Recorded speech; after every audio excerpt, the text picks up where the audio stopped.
dan rakan saya. Saya Nur Iman Safia binti Muhammad, pengacara TV PSS Sekolah Kebangsaan Padangan. B-U-L-I, bully. Satu perkataan yang menakutkan. Buli fizikal, buli mental dan buli cyber. Antara buli yang sering berlaku. Kami benci buli. Slogan yang diwawarkan oleh Kementerian Pendidikan Malaysia. Ia bagi menerapkan perasaan benci kepada perkara-perkara yang menimbulkan buli. Hari ini, kami membawakan sebuah video khas bertemakan anti-buli. Buli bukan sekadar gurauan, tetapi satu perkara yang boleh meninggalkan kesan yang mendalam. Saksikan kisah ini dan hayati mesej yang ingin kami sampaikan. Jom kita saksikan.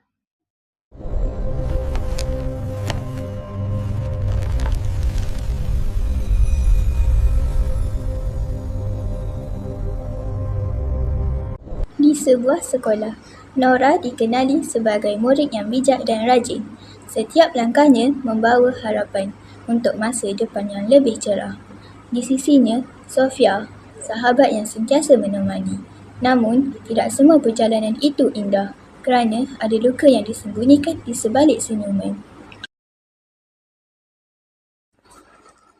Di sudut yang lain, mereka yang memilih untuk menyakiti, Ella dan Sarah. Bagi mereka, semuanya sekadar gurauan. Tetapi bagi Nora, setiap perlakuan itu adalah satu beban. Buku ditolak, maruah dipijak. Namun, suara Nora tetap terdiam.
Di pusat sumber, Nora cuba mencari ketenangan.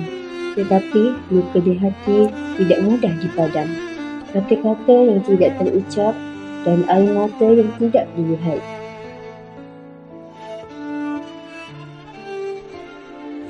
Namun, setiap kegelapan pasti ada cahaya. Sofia akhirnya membuat pilihan untuk tidak lagi berdiam diri dan berdiri di sisi sahabatnya. Kadang-kadang, satu tindakan kecil mampu mengubah segalanya.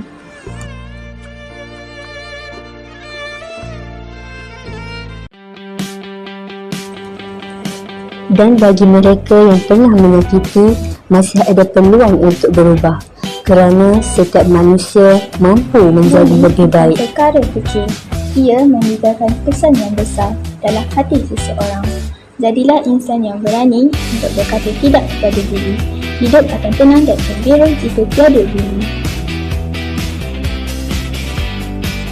Itulah kisah yang ingin kami kongsikan. Ingatlah, jika anda melihat buli, jangan hanya menjadi penonton.